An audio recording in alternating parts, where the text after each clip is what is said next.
Pernah nggak kamu ngerasa kita itu kayak kehilangan arah?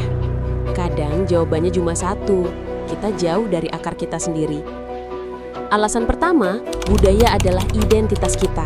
Kalau kita nggak kenal budaya kita sendiri, kita sebenarnya lagi kehilangan siapa diri kita. Kita cuma ikut-ikutan jadi versi orang lain. Alasan kedua, di dalam budaya ada nilai hidup yang nggak lekang waktu.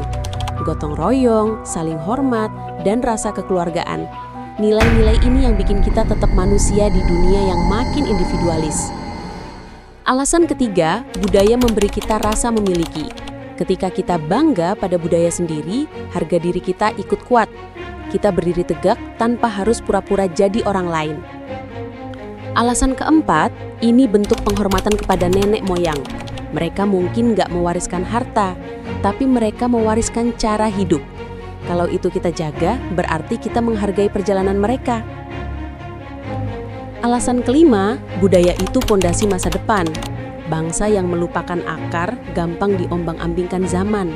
Tapi bangsa yang kuat budayanya, dia tahu mau melangkah kemana. Jadi, mencintai budaya leluhur itu bukan tentang kembali ke masa lalu, tapi tentang memperkuat siapa kita di masa depan.